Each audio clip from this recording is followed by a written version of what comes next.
Okay, so let's welcome our body into this restorative pattern in the beginning. So the pattern of the props is to have a little bit of height underneath your bolster, and the height on top, kind of make that minimal. So your blanket is folded and it has a flatness of the surface. So when you actually test it, do a little test on your blanket before you set your legs exactly so. So testing the blanket, testing blanket. When you have the blanket low on your neck, or if you have the blanket so it's kind of right at the brainstem, right where you feel the skull form. That's where I like to place mine, but you might feel more comfortable at the neck and even with a little bit of a roll, okay? So let's come on up and we'll place our blocks besides our thighs. Place them so they're at their flat height, so the lowest setting. And then when you join your feet, you're gonna sit yourself so that you can feel the setting bones, kind of your setting of your sitting situation. And then grab a hold of your belt. And let's take our belt so that as it goes, it's locked and connected in a loop overhead around waist. And I want you to keep that loop, but make sure it's fairly charged so that when you're charging my loop, I don't know how to do that. Well, you want to feel like it's secure. So it's helping kind of recharge the legs. So if I have my belt over the tops of my feet, right to the ankle thread that connects right to my base of my shin, I'm going to have the belt so it's kind of close between my top of the foot and as I mentioned, the shin. So see if you can get it a little bit higher than you're used to, right? So the feet are kind of open like a book, okay? Now, if I tighten down the belt, I have it near my hip. And then as I lower back, use the core, you might take a few moments to lift up and feel how close your bolster is, kind of test your core muscles. And then as you lower down, see if you can let the back move into a bit of a cat shape so it actually presses and lengthens through the low back. And then as you release back to the bolster and blanket, set a sandbag across the ribs, right where they intersect below the sternum. And feel the option of the sand pressure, right? You might kind of pick up the bag and get all the weight in the center and feel it close to the heart space. And then with that heart center, let the sandbag kind of slide down to its sides. So the sides release. And then the piece of awareness from the sandbag down to the belt is where you want to soften. Arms releasing by your sides. Let's close our eyes and begin experiencing the phases of breath that we arrive in our practice through. So that's likely the sensation of filling the body and relaxing on your out breath.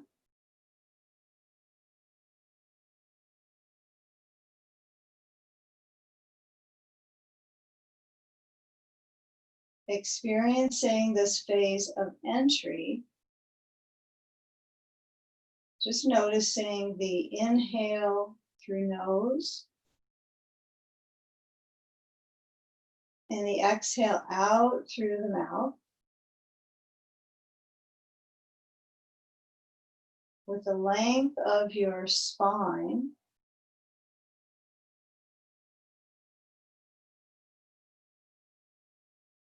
so you might visualize when you in-breath, there is both the abdomen as if it has motion up, but there's also the awareness of your back all the way up through to the brainstem, and then the weight of the brain. So there's quite a functional pattern of breathing deeply and smoothly, but savoring the breath.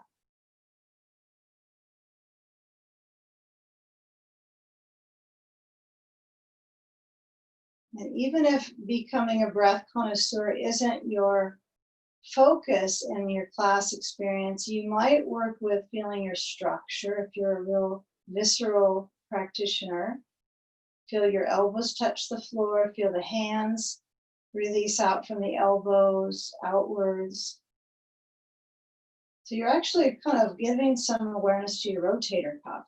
If you've ever done exercises where you have your elbow by your side and you move your hand out and back in, it's similar to that with the arms. My elbows are down and the hands kind of work their way open so the biceps are full. So let's take a few more moments here. If your legs are feeling a little bit of extra pressure, you might turn the blocks so they're a little higher or they're contoured. So you could tip them up and move them so that they hold the thighs in a fuller way. So it's worth a little exploration because we're going to do so much clarification in our core and our hips. So you may as well kind of dissect your focus away from brain content to core content. That'll be a relief anyway, right now, just to give your body some focus versus the mind.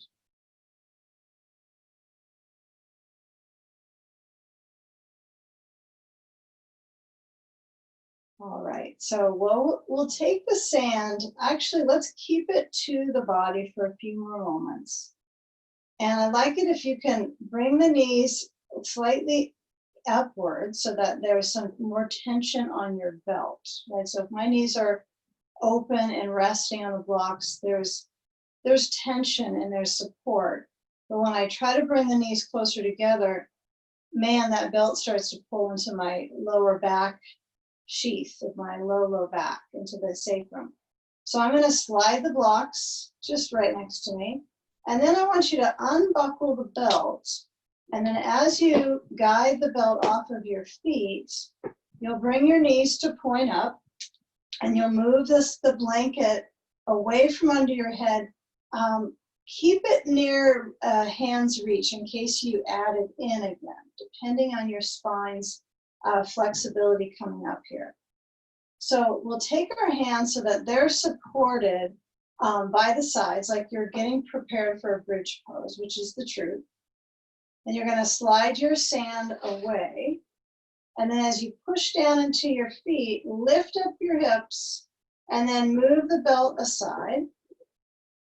And then take a block and slide a flat block or a mid-height block under the back of your pelvis. And either is fine. If you are capable of having a block at that mid-height, secure it so that you feel like it's actually a bridge, right? It does create this bridge in the low back texture through the mid back, especially with your bolster under you.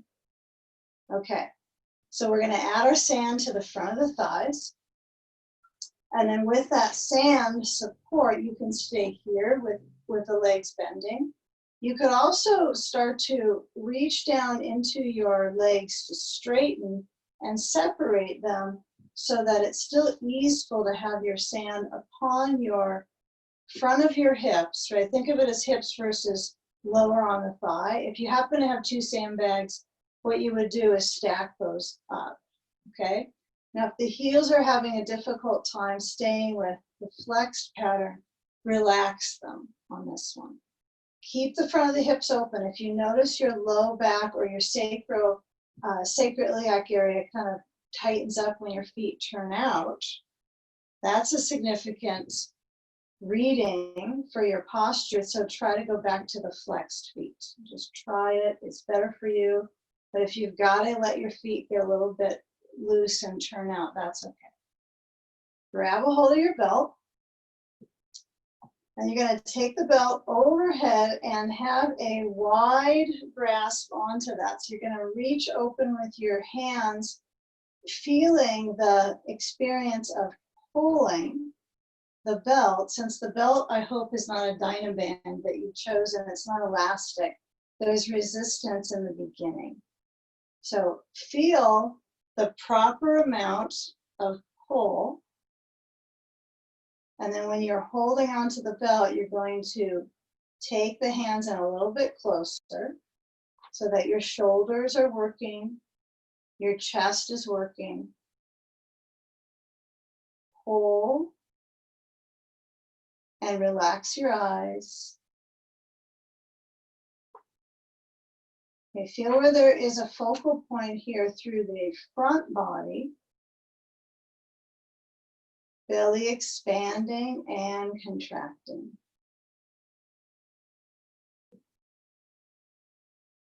And go on with letting your feet relax for at least a few moments, but maintain that intensity of holding the belt. Now, as the legs move in very close, visualize that you have like a rubber band around the whole system of the arch of the foot from both feet together. So the legs are very connected, like you have a uni leg. So let the hips warm up this way.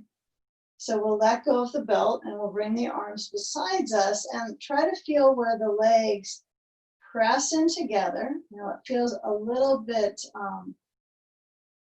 soldier-like on this one, where your legs are together and you're keeping that position of the hips pressurized. So I want you to get a feel here where your hands push down, and if your elbows are on the floor, great. If they're close to the floor but not pressing, that's my reality, but some of you might have a little bit longer appendage there.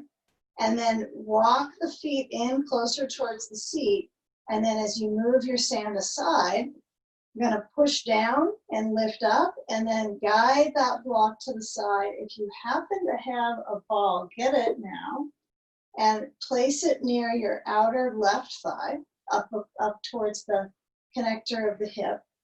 And then guide your hips down, try to stay with that pulse of circulation through the legs, and then put that ball or block right at the upper left side of the thigh, and bring the right foot up and cross that right foot to the left knee. Now, I'm going to lower my rear down to the floor at this point. Yours may have already been there, but I want you to kind of notice when you have capacity to recruit muscles to engage, and then kind of sink into the weight, the buttocks. Okay. Now on this one, I like to have my blanket under my mid-brain, but some of you might be fine with that. I like to have that height so my arch of my spine is continuous right through the lumbar up into the cervical. Okay, so you get to choose on that. Now, when you move your body weight into that ball or block, so you could use the block. If I have the block, I put it at a low height. If it's a little firm for you, you can add a towel on top of it. And if you're using the ball, it has a little bit more cushion to the thigh tissue. Reach with your left hand to the right knee and try to motion that knee towards you. And then returning back to that beginning breath value of the belly breathing. Feel how your content is slow, how much content you're moving into your core. Let your belly move with the breath. Let the mouth relax. Feel the breath through the nose, out through the mouth.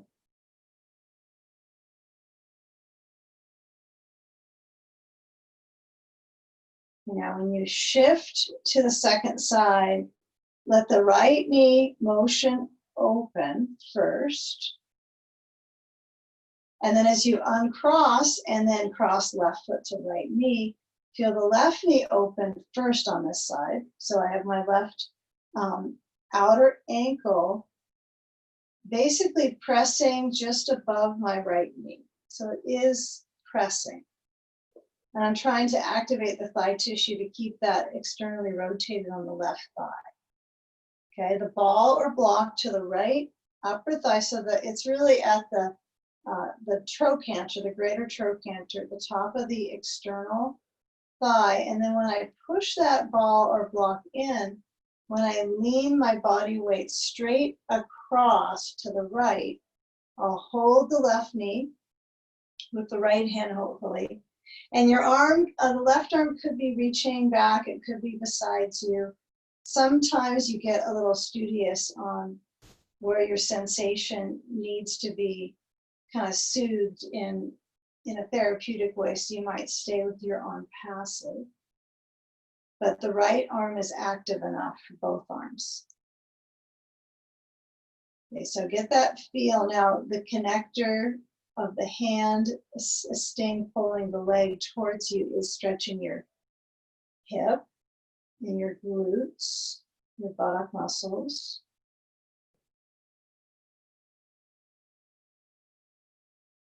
So feel the chamber of the core body motioning with the breath.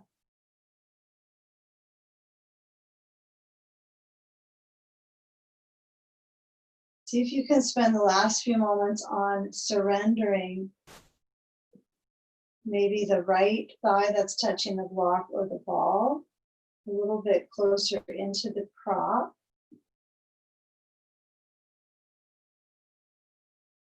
So your emphasis is to sensation through this left thigh. Okay, give it a moment here.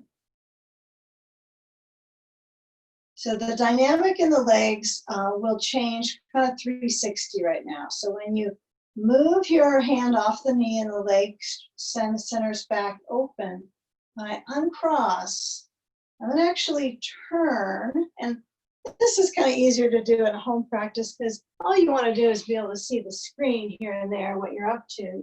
You could program it a little easier. So what we're going to do is move our bolster. You're kind of facing to the back of your mat. So you're going to take the bolster across and then set up your blankets so that you have this, what's this, a quarter fold, and the roll on the bottom, kind of unroll that so that but I would still be a little bit controlling and making sure they're pretty much even. Okay, so let's get right to it. We had that left hip working recently, so what we'll do is we'll be in all fours. And you're going to bring the knees together. And this is actually going to prepare us for side sage. So it's a little interesting how we're coordinating. So center down through the knees and then reach your left foot back and stretch the right arm forward. And feel where that right arm is. There's a little bit of challenge for this position, this alternating arm and leg reach. Now lower the hand down, left knee in, and switch sides. So it's always opposites. It's pretty simple. But when you do this, we'll do about 4 times total each side, okay? So we're halfway there. So when you reach and offer that opposition of motion, this is where, take 2 more each side, where we're working on preparing for side sage. This is a little bit of a left out conversation in that sweet pose. Okay, so last one, I believe. When you oppose the reach, notice what does the most reaching when you're in this pose. Is it the arm is trying to create the balance, or is it the leg or the wrist? Now when you come back to a down dog, lift up the knees, lower your head down towards the bolster. Now you're not trying to push your head into the bolster, but it might go close to it. And lift up your heels like you're moving to the balls of the feet, lifting up your seat, and then lower the heels down. Okay. Now, place some space between the knees by bending them just the right amount, not too much, so you can still stretch your heels down. Okay, now we're going to lift up the right leg. We're not going to lift up the left arm at the same time in this shape, but you can see where we're getting at, maybe. Opposing reaches, and then change the side with the right foot down, the left foot lifts up, however high you want to lift it is fine. I want you to work on that opposing energy in the arm and legs. Okay. Now lower down, and when the knees are down, you're going to move into a cat shape and feel the ribs motion in and up, and let the neck relax from the upper back. Okay, now come into cow. So it's a natural arch of the back. And then we're going to stretch our right foot back. And then we're going to lean so our outer left thigh is bent up to the bolster. And then you're going to set up for side sage. Okay, so you can sense that there's a lot of opposites in this pose as well. So if you have a ball or a block, place it on the inside of the right leg. So make sure it's felt on the upper leg or close to the knee. And then when I add my sand, I'm going to set up first to have my blankets tucked in, a block overhead, and then a sandbag, okay, to that external layer on my side, which could be your hip and it could be your waist. Okay, so you might try, notice where you're most receptive to the sensation of the weight, where it centers you. And then when you take off in the pose, although this isn't a pose you think you take off in, but you're integrating the last flurry of movement, which is sometimes I leave them out because they're not popular sequencing, but they're helpful on the mind kind of doing the crossword puzzle, right? And then centering in the shape. Okay, so now that you've kind of completed that puzzle and you're in the first side sage, noticing your lung pressure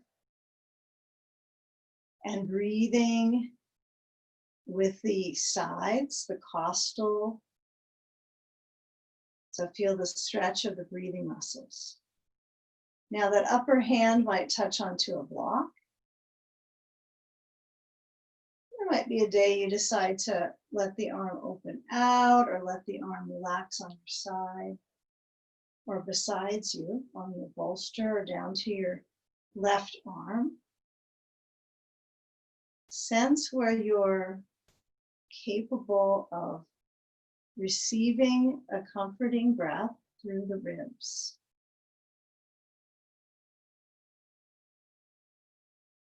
You might have the arm overhead, you might have it flowing open or down besides you. But cater to the in-breath to 4 to 5 counts. And the out-breath 5 to 6.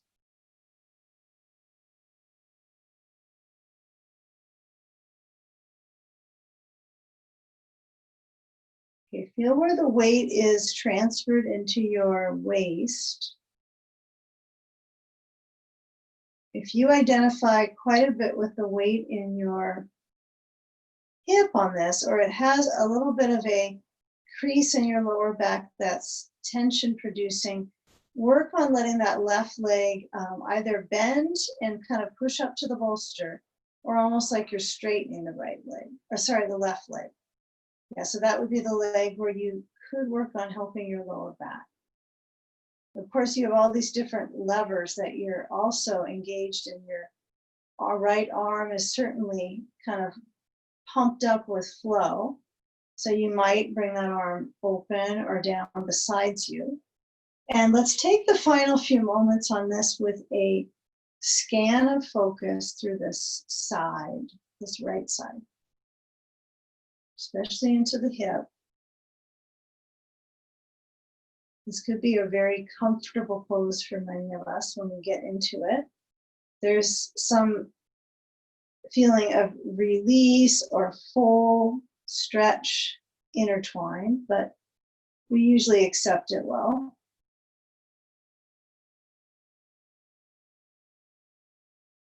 And with that as a focus, how we accept the shape into the body. We're going to start to guide that left foot closer towards a bending leg piece. And then you'll move your sand, and that gets your arm on the top kind of motioning over to the side.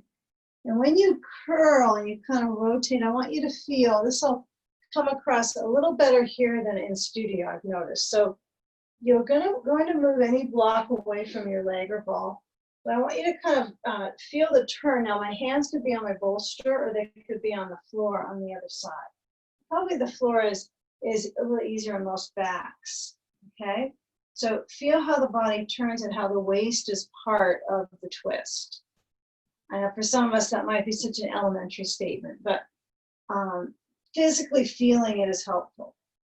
Okay, so we're going to come up to sitting on our bolster, and I want you to sit so your right side that we were focusing on is your honestly the emphasis. So when you come up to sit, you'll take the right leg, cross it in front of the left, and then place a sandbag on the top of the right inner thigh. Okay?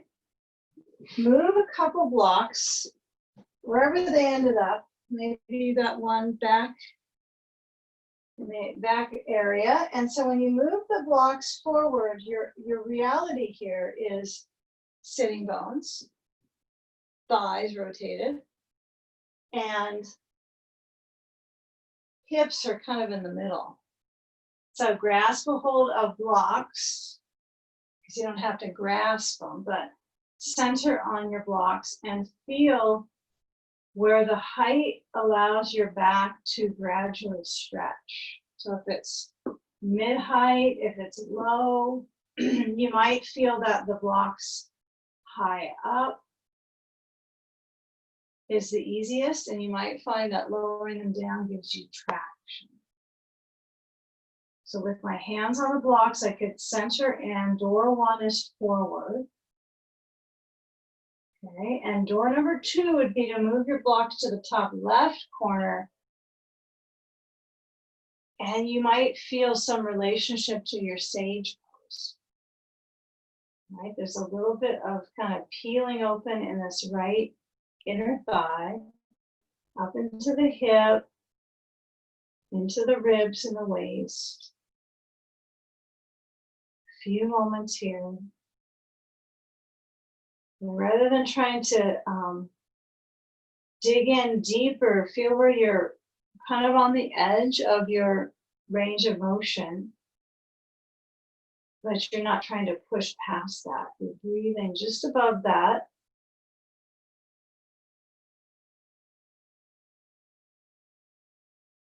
Okay, place one block to the center front, so that's flat. And then you'll use your hands to guide your spine upright, and then place your sand onto the left thigh and your right foot onto the block. Okay. So the left leg might feel like it needs something underneath the knee itself. So it could be a block, it could be a ball that you kind of stuff in under the leg. Yeah, that kind of feels helpful.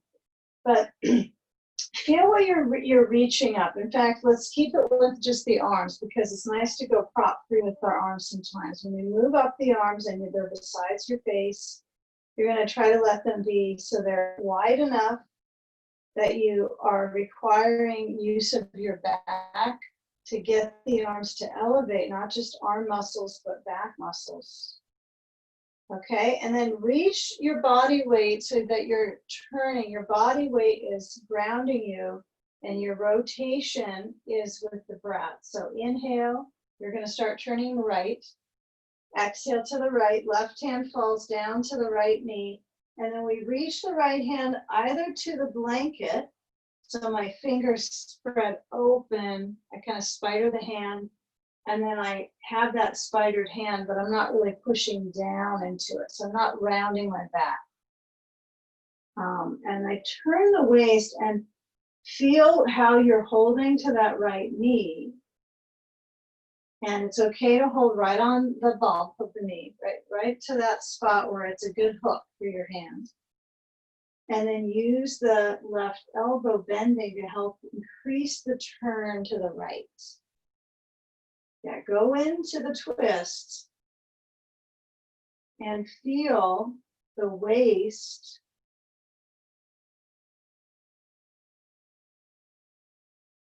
You know, come back forward, right arm lifts and crosses in front of your chest.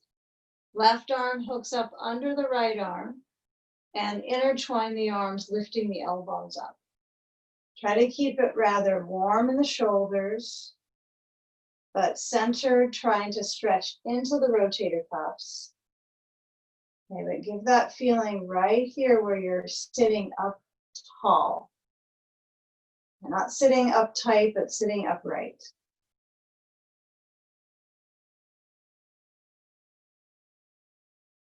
And now as we lift up in the arms, we're going to take one more twist to the right. Then we're focusing on the side muscles of the waist. So as I unwind the arms, I can either keep the legs the same and come back into the twist with my foot on the block, or I can also move the ball from under my left leg and cross your right leg over the left, bringing the foot to the floor, and then take the twist here, hooking my left elbow to the right thigh and lengthening the left arm and twisting. Okay. Now, if having your foot on the block felt better, I would go back to that. But there are different qualities and efficiency in the balance of torso rotation.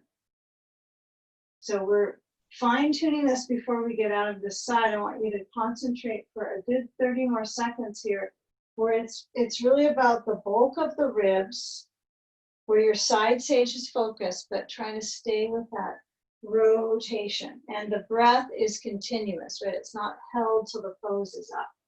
So you're either bending your left arm, or you're straightening the arm, or your foot is on the block. So carry into it, inhale. And with that exhalation path of turn. I mean, that's part of a pathway, is taking turns and going onto a different path.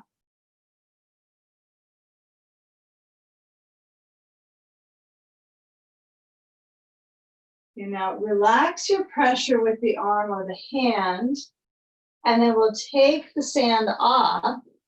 And what we're going to do is move back to a horizontal chest opener. So as you uncross your legs, slide down off the bolster to sit in front of the bolster that's wide. You know, this might be a good one to have our block or ball between the knees. So you either have a ball or a block, okay, between the knees.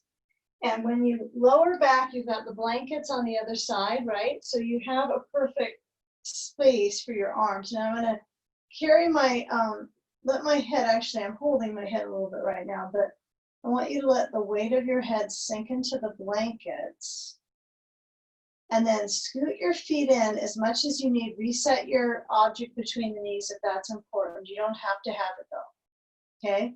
It kind of holds the thigh muscles accountable. And then stretch open the arms, and sand is optional across the ribs. You might enjoy this one minus a weight. And then recover from the twists, right? Recover from the last series of motions. Feel the body come back to symmetry. And the suppleness of the spine comes from the demands that we've put on it, trying to create a little bit more hydration between the vertebrae and basic generic movement through the skeleton. That's what we're up to in this session. Some self-care skeletally and muscularly.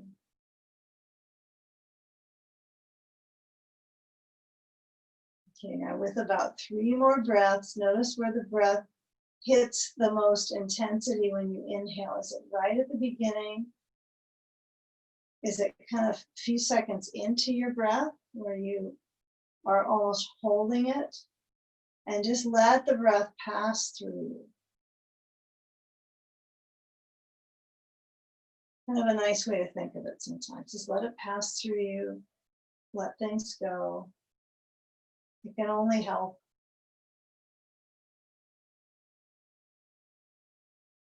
Any object between the knees, squeeze it. See if you can bring the knees a little closer in. Feel that arch in the spine, feel the openness, the vastness of the chest.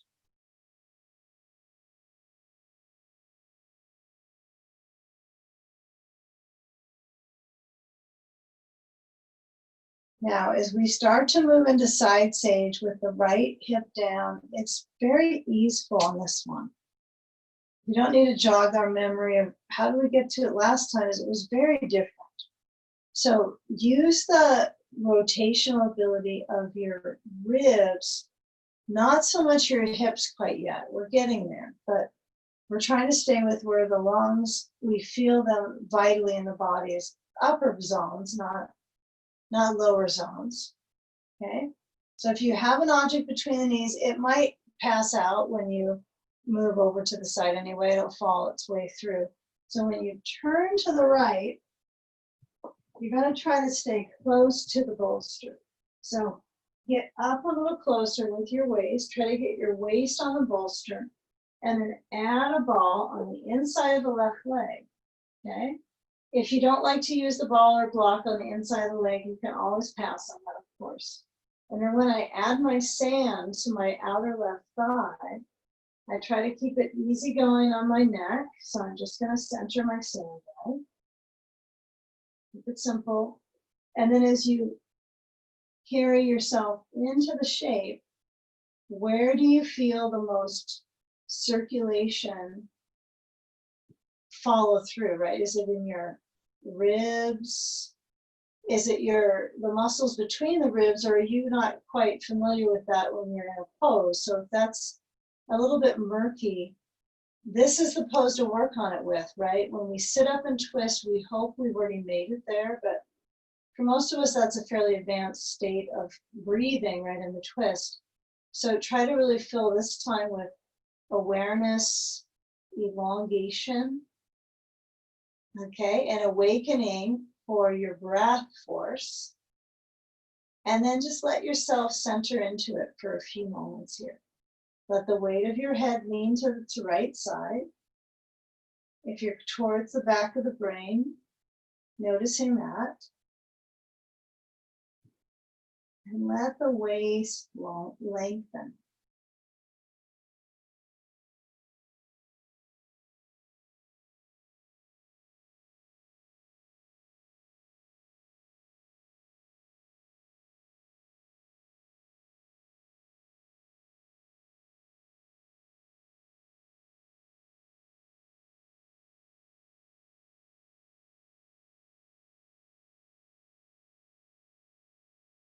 Now feel where there are opportunities for your right leg to feel the bend, the crease at the hip, the right leg to almost straighten.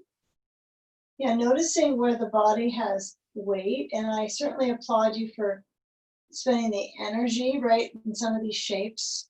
It's more of a meditative movement pattern, right? So feel when you sink in without kind of all your consciousness going sleepy.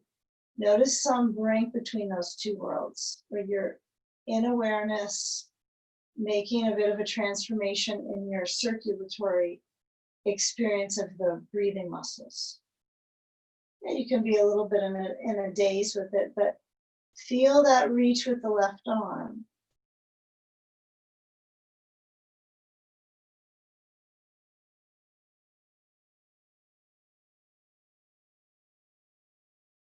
Okay, now as we come out from this pose, we continue this awareness through this left side, even though we're going quite low in the side when we come up. So reach your left arm over and down. You might want to put your sand away to the side. You might like the pattern of kind of coming up and then moving your sand away. But interestingly enough, I don't know if you can keep your sand on when you get in the next pose, but it just stays with the connector, right?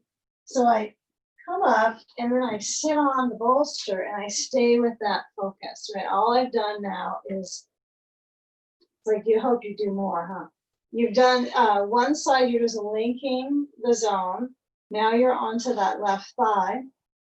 Everything has to be meaningful in some way, I guess. Some way linkable. If you want to use your ball under a leg, you can add it anytime, right? If you have that, they're nice to have. And they don't have to be exactly one of these grippy balls. Okay. They're usually in the kids section of the store, right? So when you move forwards, you're going to lean into it. And the block height matters for you. How does it feel on your back? If your back is feeling extension, then you're kind of reaching out from your tailbone with a little arch, that's right on.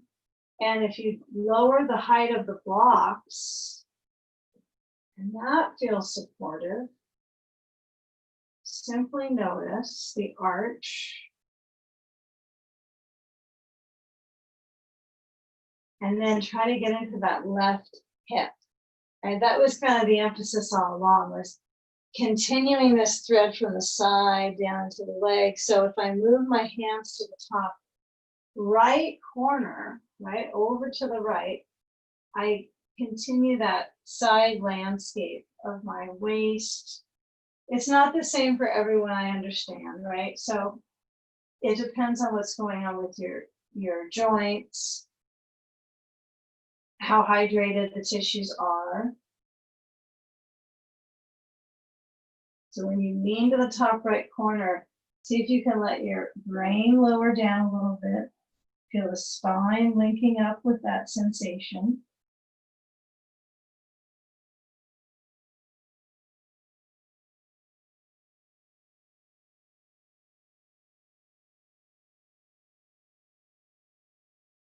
You know, as we come forward, we don't go very far. We put our block down flat and then put our left foot up as we move our sand to the right thigh. So this thigh, I like to have something underneath it, block or ball, right thigh. So start to move into this rotation. Feel maybe a little bit of improvisation for this. So you might put your hands around kind of your rib barrel and feel when you turn left, do you have to kind of push your hands into the ribs to get them to turn, or can your breathing help you turn? So if you don't turn very far, but you're breathing with it, then that's your maximum. Okay, so the right hand to left leg, the left hand to the blankets, turn the waist.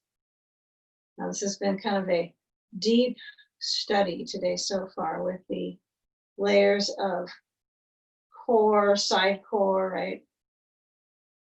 Obliques a little bit. Kind of nice to work on the core in a different way than like a boat pose or what you would think of as your typical core zone poses. Continuing that curiosity here. So as you feel the twist, notice how the right hand and arm has to work quite a bit to engage. Now, if your back feels strong in this position, like it's pretty sturdy, there's not a concern with its rotation, then I want you to try, turn back forward, let go of the knee, try moving any object from under the right leg away and lower that leg so the inner thigh stretches. Okay? Then you're going to bring that left leg over. Now, see this side, I stayed with the hand back just to see if my range of my shoulder, my chest, my pec muscles was basically able to open, right? Instead of contract and come back. So anytime I can work with that, which is rare, I'll consider it. And then when your elbow hooks to the left leg, you turn. It might not be a habit you would do when you're out and about. It might be a little bit more conflict, but here you're not in such a conflict state, right? You can kind of freely even be happier at home. Okay, So feel where your right arm is connecting to the left leg, and it's okay to jab your elbow and feel that fire in the shoulder, but if it's triggered to feeling a real achy throb in the shoulder, it's hard to differentiate sometimes. I feel some strength building, some heat. But when you come out of it, if it dissipates pretty quickly, then consider that it's appropriate pressures. But you can use the arm to lengthen, like straighten out the right arm, and you can also hug the leg in a little bit, that left leg. Yeah, then you get into the hip. We kind of lost the side stage focus, didn't we, in the twist? But it's all connected, right? The whole rib circulation is important. So when we get into legs up next, you're going to kind of feel that area kind of cool off. Okay. So with a few more seconds here, it's just fine right now if you have your foot on the block. That's okay. If you change it up, go with it. As long as you can stay with a little bit of a twist.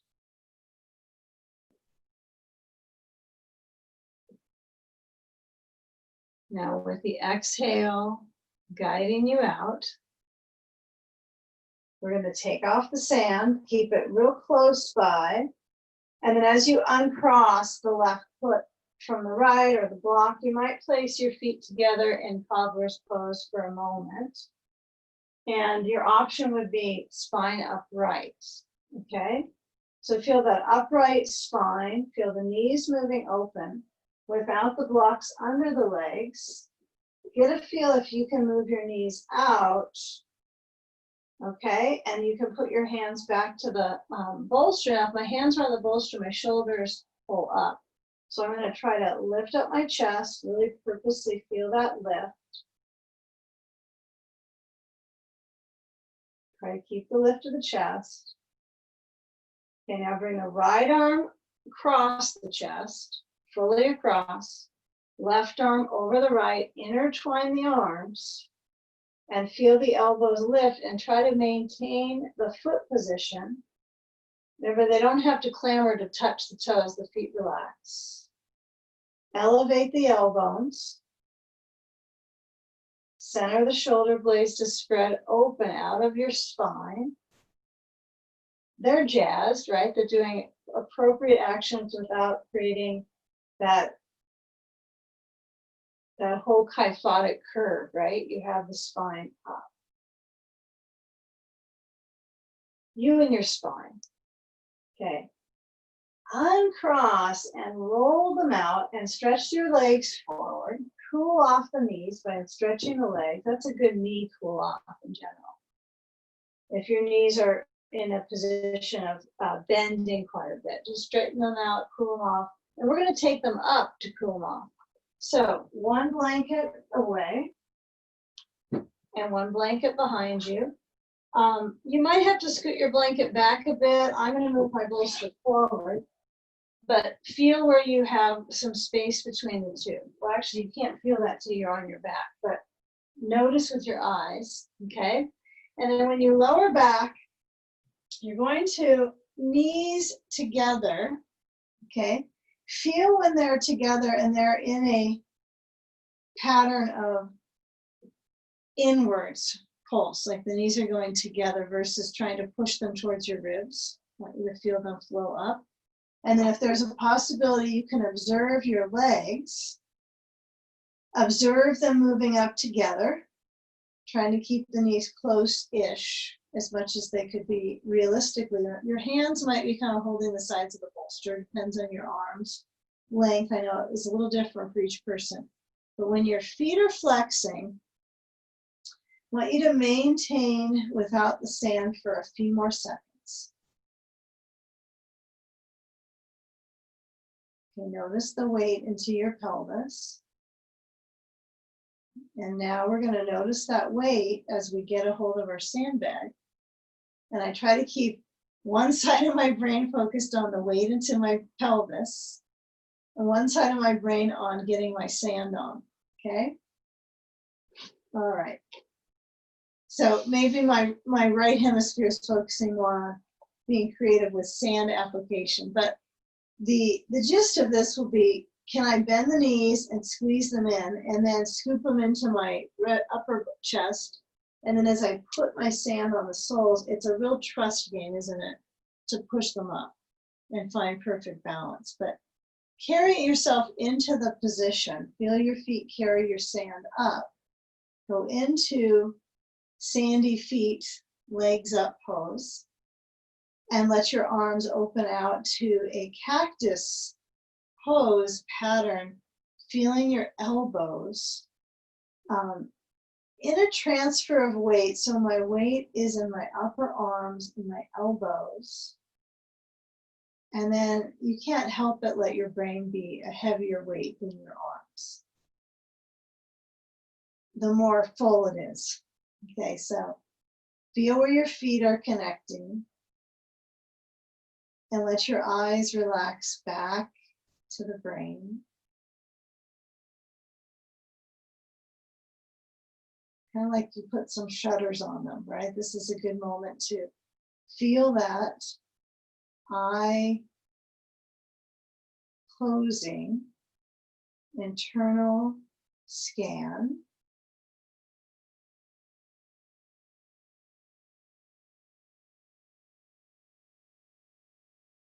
Now with a natural arch of the spine, you might feel the pelvis press a little bit into the bolster.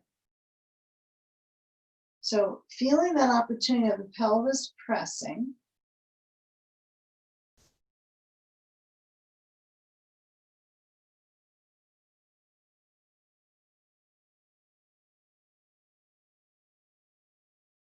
Now when the knees bend and you start to move your sand off of your feet, when we move the sand away, I want you to get a belt and place it under your right foot, and immediately the leg goes up and the left leg stretches down. Okay, so I'm going to buckle up the belt. It's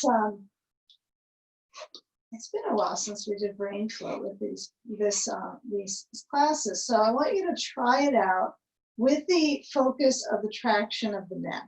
Okay, so you might want your loop to be, it's almost like you always want a little bit more than you start with it. You always think you need a little bit less, but you still have a brain to pick up. It's not like you're just putting this and you're holding it with your hands. Your brain is actually going to be into the belt. So you want to give yourself more slack. I always like to be a little bit picky and have the buckle, well, not only that it's easy to reach, but that you can pull it down if you need to tighten it, but you might pass on getting uptight about that, but you could work with perfection too. I'm going to let it go. So as you put your belt to the center of the back of your head and your leg is back into that inverted position right away, didn't go long. Press down into your left heel. You can add a sandbag to the top of the thigh. Well, there's a couple of things I've tried on this one before. Suppose I've tried a block under my thigh of the mid-height, like under the left thigh. And then place your sandbag, could be overhead if you can't find it, your sandbag on the top of that left thigh. And then it kind of sandwiches your leg onto that block. It's nice. The blanket probably won't make a big difference right now because you're not necessarily pushing on it at all. But the block doesn't seem that intelligent until you have a sandbag on your thigh. Okay, and if you do, rather than trying to grip up your leg like a fist, which is very awkward to try for, I'm gonna let the leg just be. And this right leg brightens up, doesn't it? It kind of brightens up the sensation when the left leg just exists and surrenders. Okay, so open out the arms to a shape of a T. Get central in your pose, so it was worth getting everything put away and cast aside for the shape. And even if your hamstrings are pretty supple, you'll probably feel your calf very deeply. And you can tell that it's a kind of a much tension holds into calves or build up.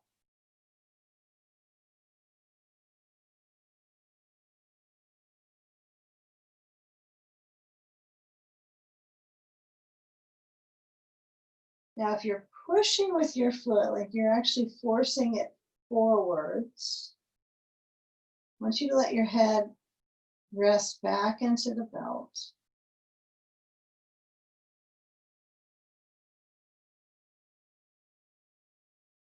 Scan the right back surface from the sitting bone to the back of the knee. Now, as you move your sand aside, if you had a block under your left thigh, you're going to want to replicate that. You want to have it exactly on the second side. So when you slide your left foot in, you might kind of push it over to the right. It's a little easier this way when you change sides. And then hands to the belt. Hold on to that with your hands as you switch the foot in the belt, lift up the left foot, I'm assuming, and the right leg goes down, maybe onto that block. If you're not really privy to this block use, it's okay.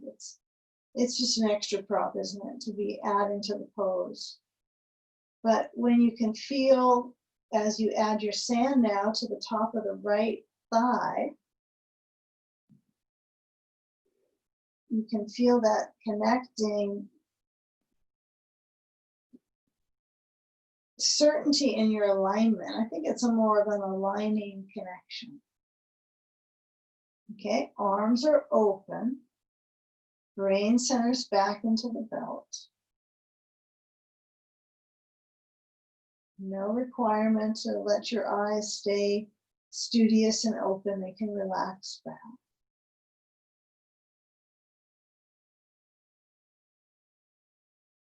Anything you need to modify, do so now. Maybe the right foot is kind of moving outwards or the thigh turns out. See if you can get the energy around that right leg to stay extending through the thigh tissues at the top of the quads and replenishing in the belly with the breath.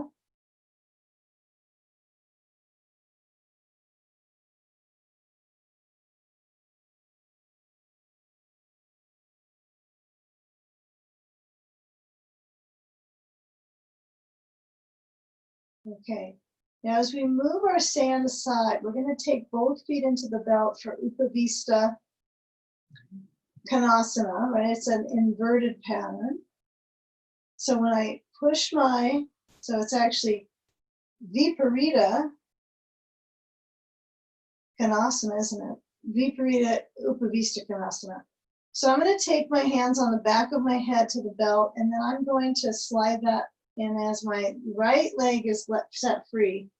The right foot goes up into your belt. Okay, stay with this pattern. Hold on to the belt for the first few moments when your feet stretch open. Okay, this is sometimes kind of interesting when you hold the belt, even if you trust without holding it. So when I hold this belt, I'm going to try to contract at my thighs, so keeping the thigh muscles busy. Keep that contraction, so the spinal phase will have some importance with connectivity of upper and lower body. So get a pretty firm hold, okay? If your legs are not responding to your request to contract, don't worry about it, right? They're already upside down, and that's probably confusing enough. So that's flushing the tissues. That's hydrating to your tissues just as much with the veins in the legs. So let the inversion kind of dominate your focus as being upside down.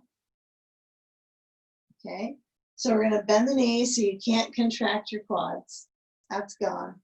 You're going to push out with the feet, let go of the belt, trust yourself, and try to keep the feet outwards versus moving back over your chest. So keep them just simply straight out in Upavista. Right. If you were sitting in a wide angle forward bend, you're probably not going to be trying to lift your feet up off the floor and move them towards your body. It's the other way. They go forwards, or they go down into the earth. Okay, this doesn't mean we're going this way, but we keep a realistic version in the core to stabilize. Just a few more seconds. Let the focus be on the circulation dynamic in the feet. Isn't this fun? It's the dynamics of circulation that you might not study otherwise. Lots of good medicine for the body here. Now, when we bend the knees and we hold onto the belt again, now the knees have to pull in. Now, when I slide my feet together, I'm going to draw the hands closer to the feet and then slip the belt off. And then as my knees perk up and my hips center down, I want you to actually, let's get the block or the ball, whatever is easy for you to get. Whatever it is. If you want the ball but you can't find it, get your block. That's the way it is. Okay, so I have my block between the knees and it's a narrow setting. If it's the ball, you only got one setting, I think. Squeeze into it and bring your knees to the right. Okay, keep that squeeze. Squeeze, it's the continuous squeeze, and knees to the left. Opening up your back tissues, the lower back. Now, how far can you go? You can go, and you can keep going, you can keep going, but try to move it so it goes from the hip to the knee versus the hip and the knee towards the chest. I want you to go across. Come back in center and merely have the block between the knees or the ball and not trying to squeeze it at all, just use it as a spacer. And then knees to chest, hands to the bolster, and then you're going to push the bolster away. It's still next to your seat though, isn't it? Okay. So when I push the bolster away, I'm going to lower my feet on top. And then as I push down into my feet, my arms reach overhead. Okay. Press down and then lift up your hips. Come into bridge pose. We all are aware of this pose in this group where we push down to our feet and lift our hips up. Now this might be a good time to remove your blanket from underhead. Might be a little bit more comfortable for your neck. But when you lower down with your spine, keep the arms overhead. Spine elongation. Get that final couple vertebrae to feel rather kind of wide and chunky. They're pretty thick at the bottom. So feel that solid sensation of the lower vertebrae and then feel the natural arch in the spine. Okay, arms down besides your hips. Be sure that your feet are comfortable in your bolster, your knees are cozy. If it's too much pressure on the knees, simply push the bolster a little bit forward and you might find that makes a difference. Okay, so we're going to put the block or ball so it's a little higher up on the inner leg. It's not right at the knees, so the pelvic floor has to engage. They're both objects are fine. Okay, so when I squeeze into the object, I want to squeeze and then relax. I'm not lifting my hips right now. Squeeze and relax the pressure. So continue this pattern, squeeze and relax without liftoff. Okay, now relative to the separation of the knees, I want you to move the block back up right between them, or the ball. And then as you kind of put pressure into your heels like you're jabbing your bolster, you're going to lift your hips up. And then you'll feel that passage of weight back into your upper back. Okay. Now try to bring your hands together and roll the shoulders down and in towards the spine. So it's quite a back bend, right? It's a hip strengthening position and a hip flexor opener. So work on lifting the hips. Now, if you have access to another block, I want you to grab that and place it mid-height under the back of your pelvis and sink your back of your pelvis onto it so it's actually relaxed onto it. Then bring your palms down forward towards the bolster, turn the palms open, and again, try to get your arms in and shoulders back and chest open. Now this is one where you can keep perfecting it, but Acceptance is a wonderful thing. So I know my shoulders are opening at the collarbones, it's opening, and I can feel the shoulder tissue being kind of peeled open the opposite way from rounding my back. So try to do the work here. Now, if you can push down to your feet and lift your hips out and get a little bit higher in the pelvis without dependency on the block, you can always lower down the block and take a recovery moment. Okay, one more time. Lift up the hips, push down into your muscles of the back of the leg. See if they can activate.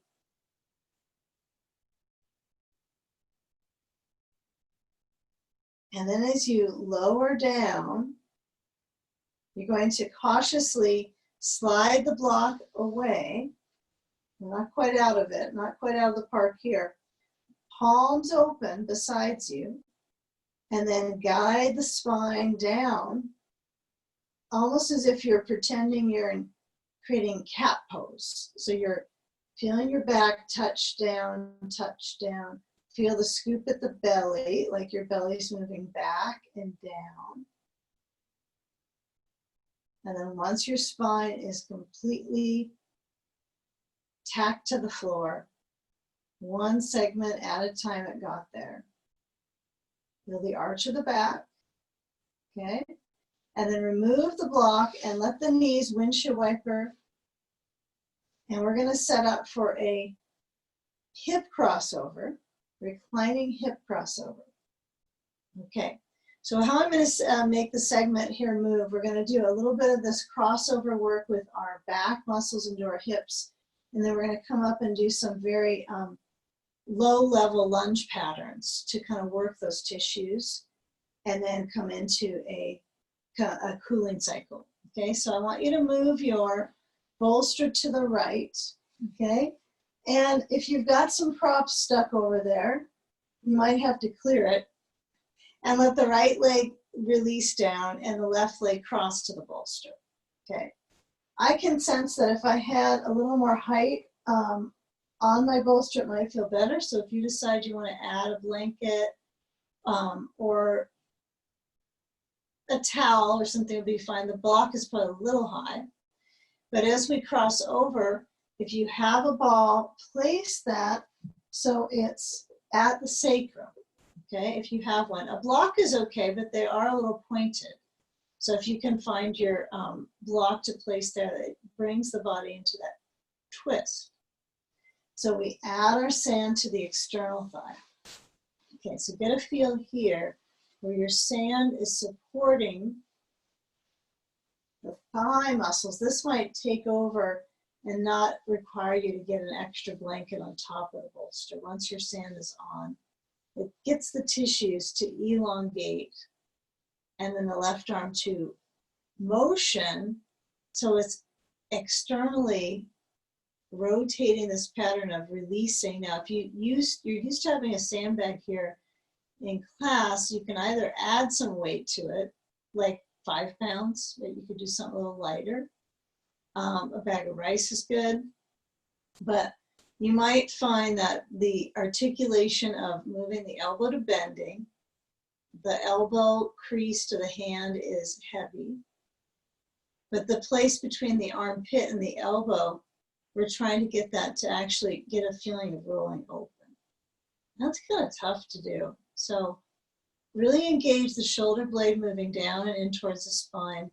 This is where I would like a blanket under my head. I can feel that some of these parts aren't working as efficiently. It kind of came across right there. How does this usually work better?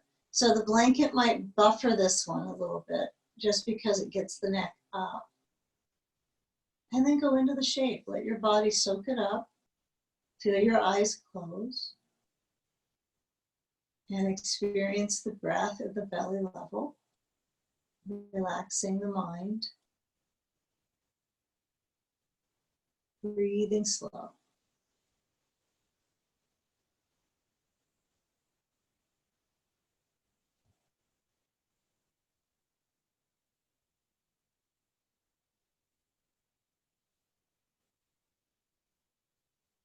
Now with the breath in the belly and also the ribs now, they're both balancing the nervous system. Feel how simple this design is and how relatively helpful it can be for our back and our hips.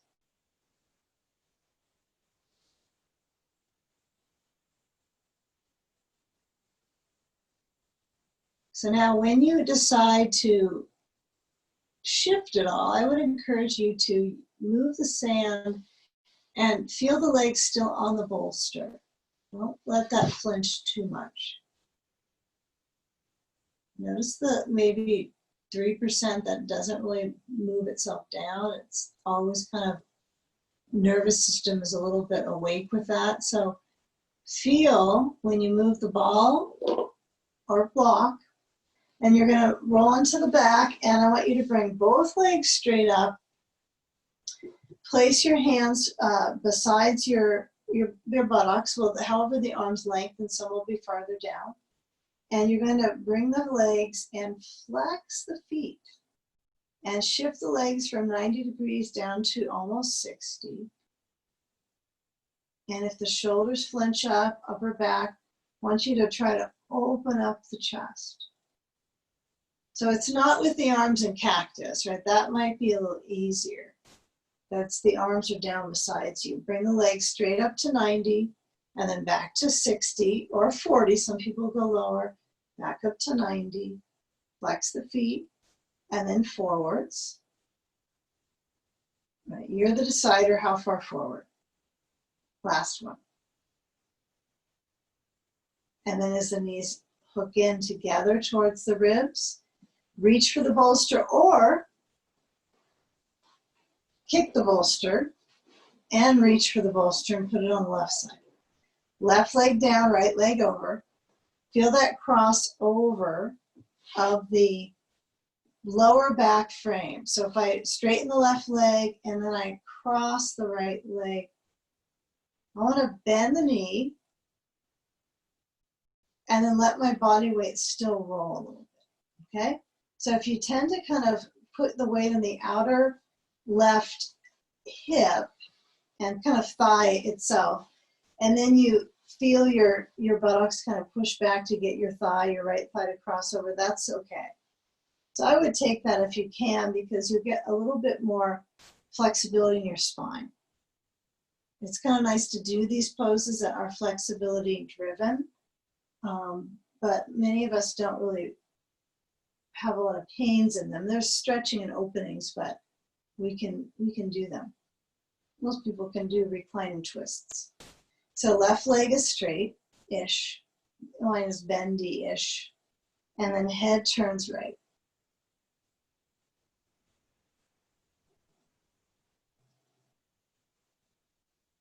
Feel the belly move with the breath.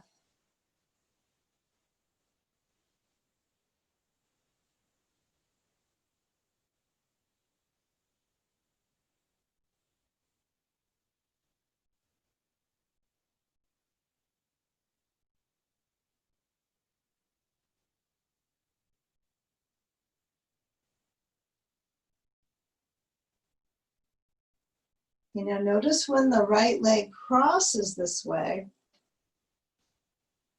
there's some parts of the hip that are stretching. Like when you do pigeon pose, there's this outer hip, but then there's also the inner thigh in that kind of seated pose, because it's a seated pose. Right, this is a floor-based pose on our back. So if your inner thigh doesn't get a lot of pressure, I want you to just notice that. The inner thigh circulation right now. It's probably pretty mild. From mild to moderate. Okay? Give a few more moments. Really get that right shoulder to roll down and in. If you don't want to activate that anymore and the tissues are a little vulnerable, except where the arm radiates out from the chest, and just stay with it. A few more moments.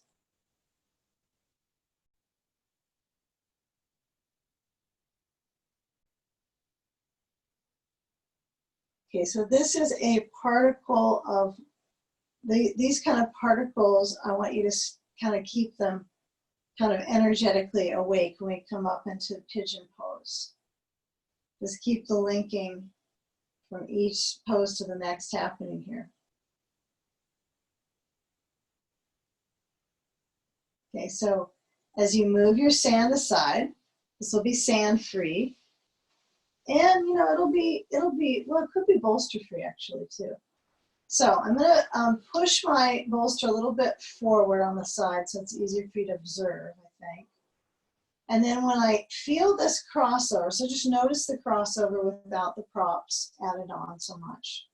Oh, I don't know if we put the ball in the sacrum last time. Oops, okay. Well, maybe you did. Maybe you were with the program. So when you feel that crossover, I want you to actually bring the left knee in under the right leg and roll to your left. And then when you come up, grab your blanket, slide it in. Okay, so it's in a quarter fold. Then you're going to sit onto that and then bring your right leg forward like you just had it hooked across, same leg. You didn't get a new one.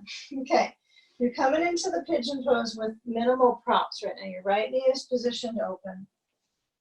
Top of the left thigh down.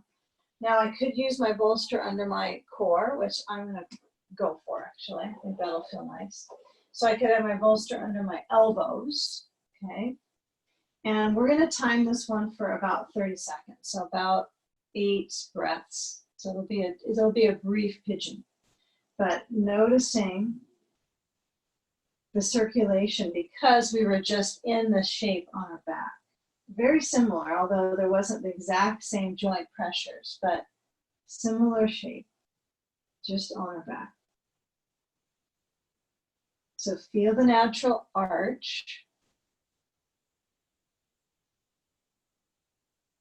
Okay, really feel the arch in the upper back.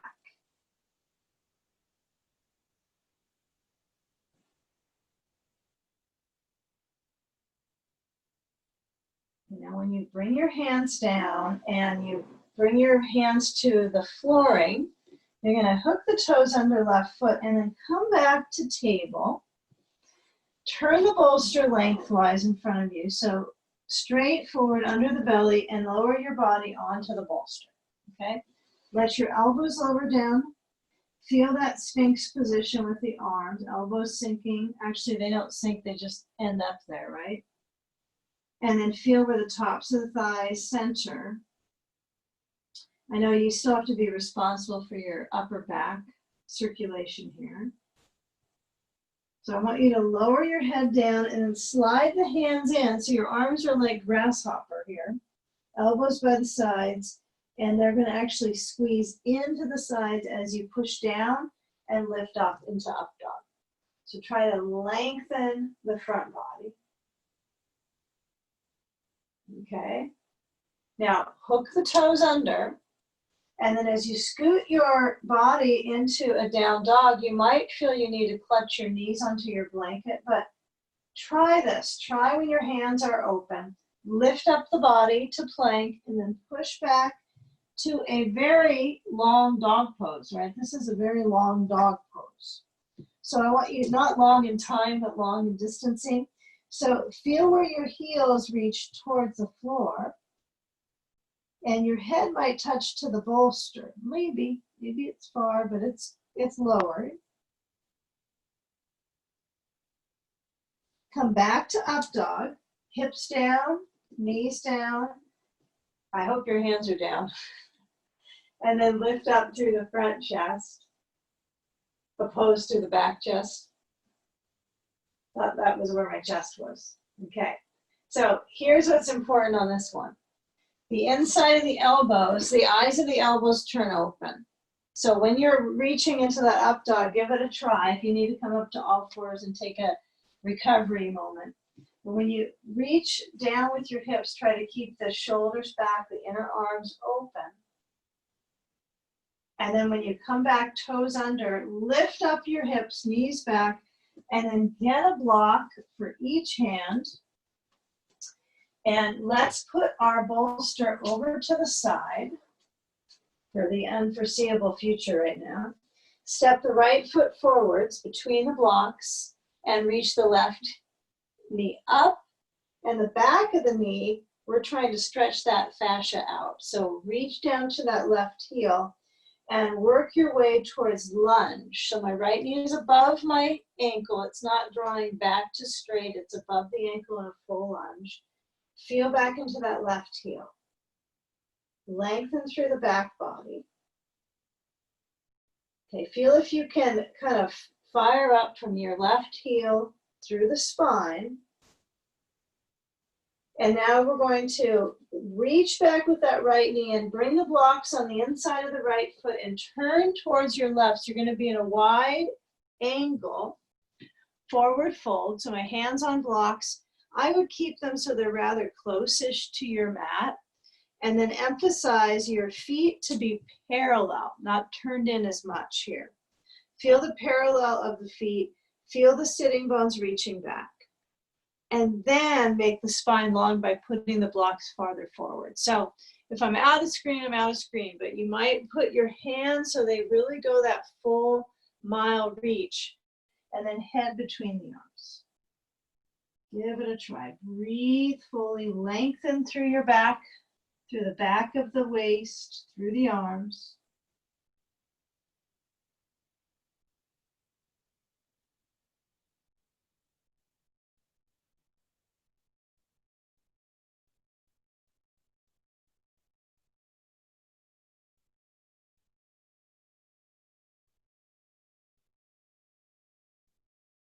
Now blocks come in and we turn back to the right foot.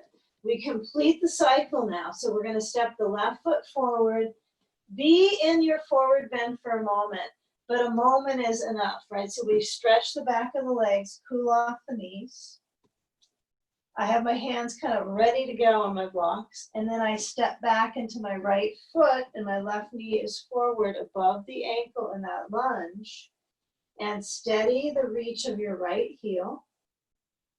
Yeah, feel where there is this kind of interesting blend of calf stretch, but also some muscling into the pose, right? So you have the strength around the cartilage of the knee, right? You're strengthening around the knee joint on both sides.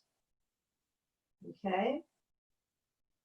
Now with that back heel reaching and the left knee pulling a little forward so the right thigh can stretch, I want you to lower the back knee to the blanket and try to stretch through the tissues of the front of the right thigh. Okay, try to reach your brain forward and up to feel that elongation of the spine extending. And then walk your left foot over to pigeon. Left foot, toe, heel, toe, heel. And as they cruise over, you kind of have to trust in your knee moving down. And then reaching the flesh of the right thigh back. Oh, we made it full circle without too much holding in one shape, right? We kind of spun right through. So when you come to this pose, you might want a bolster lengthwise. So it could be like this. It doesn't have to be under your elbows. You could have your elbows on the floor and your head on the bolster. It's fairly intense, likely through your left hip. So steady the flow through the thigh.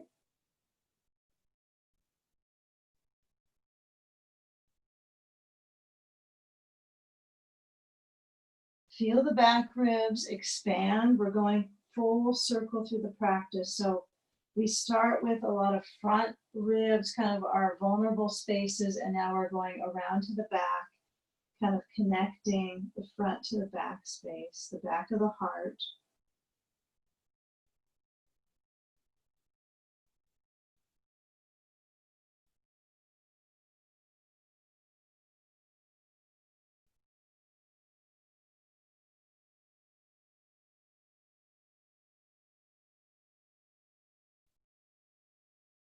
Now, when you lean to your left hip, I think that was about a 30-second, I hope. We're going to lean to our left hip and then move the right leg out so we're seated on the Left inner thigh is open. Take the bolster up, tip it up, and then hands on the short end and position so the left knee is bending. I find that if I have a ball, I might put it under the left leg, but you know, you're in a different perspective with not as much height under your seat for the shape. But if it hurts and it feels any pressure on the knee, you just put something under that. So that's important here. Now, when I lean forwards, I'm going to kind of work on moving my left foot forward and just see if that's a little easier on my inner thigh. I want to stretch this inner thigh tissue. I really want to work this pathway of circulation because of the lymph there. There's a lot of lymphatic, intensify the flush of the lymph in the adductors and the armpits is a good idea. The adductors more so because that's the whole groin space, right? So we're going to do 2 of those until our final Shavasana pose. So here I have my left foot open. So steady the circulation in the inner thigh. And then as we change sides, I stretch the left leg out and bring the right foot in and the ball under that right knee. It doesn't need to be there, but you might use a ball. If you don't have one idea, you don't want that and you like the deeper stretch, you can go with that. The focus is not necessarily more flexibility, but some stability in the joint. So when you lean forward, be cautious that you're wrenching in the spine. Feel that you're leaning to pursue the circulation advantage in your inner thigh. Every little bit probably helps, right, with your circulation in the legs.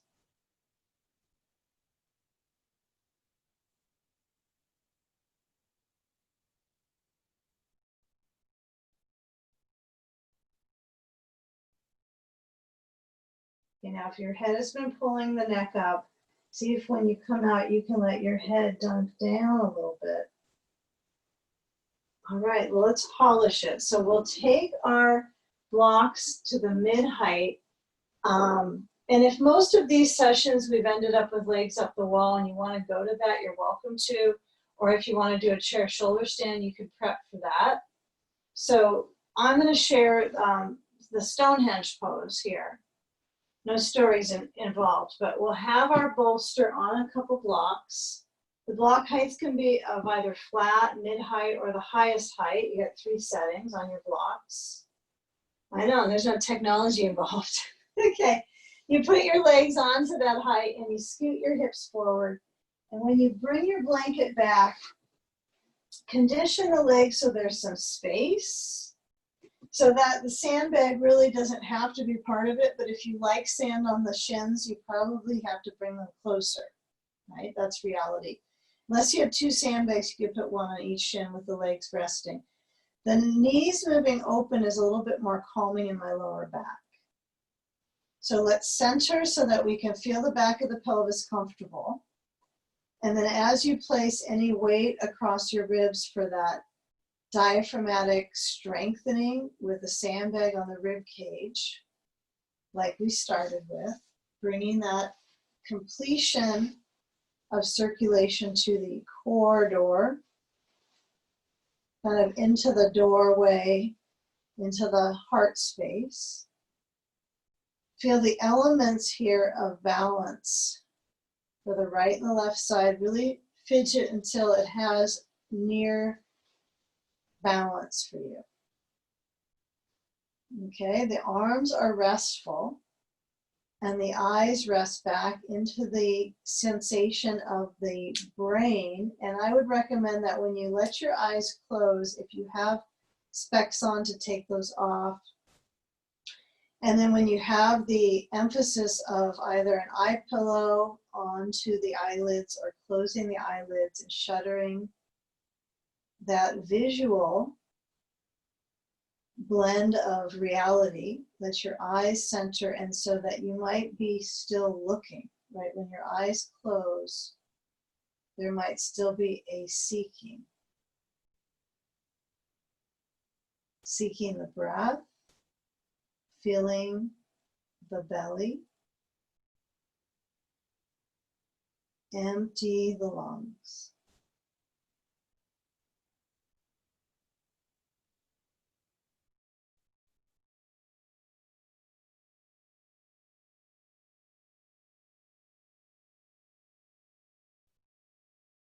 Feel yourself slowing down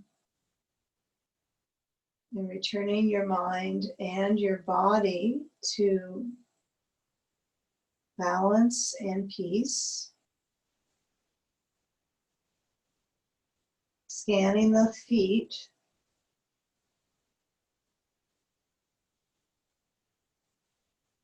Feeling the heels float. The calves comforted.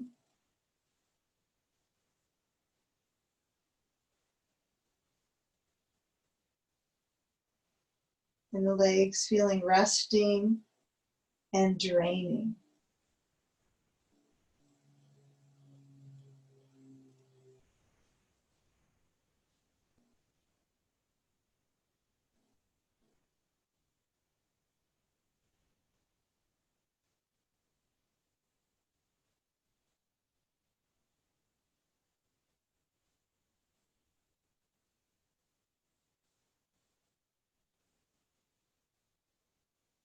Now, if the arms are in a particular expansiveness, feel them closer to your sides, still enough so the shoulders can motion back.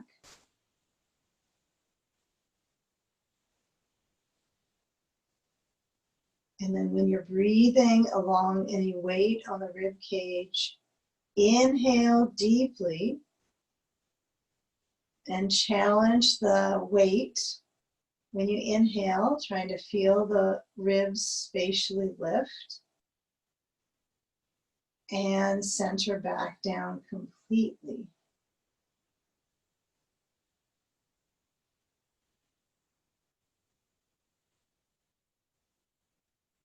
Now feel the hands closest to your sand. If you have any sand, move it aside, take it away. Bring your hands so that they actually rest on the belly or in the upper belly zone. And so as you move your knees into bending, it's easier, right, versus the low belly. And feel where there's that little bit of contraction, right, to bring the knees in. Hopefully it was easy if you had sand on your shins to get that off. And then as you start to draw your knees in, feel them both together-ish, close. The hands at the back of the legs. And then as you grasp on to what's comfortable for your hinge of your hips, fine tune this. Let's bring our hands down besides the hips. Bring the feet straight up to that 90 degrees. And then move the feet a little bit forward and a little bit of charge in the core, in the back of the core of the belly. And then bring your knees into your chest. So try to maintain that frequency in your midsection. Roll to the side and let your hands bring you up to sitting.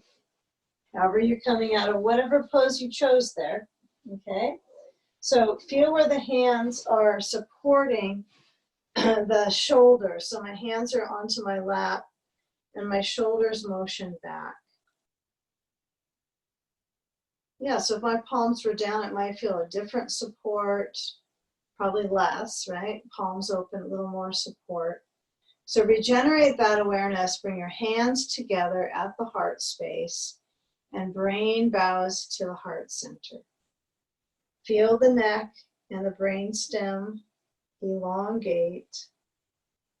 And let's unite our focus together from each of our homes, uniting our practice. Inhale slow.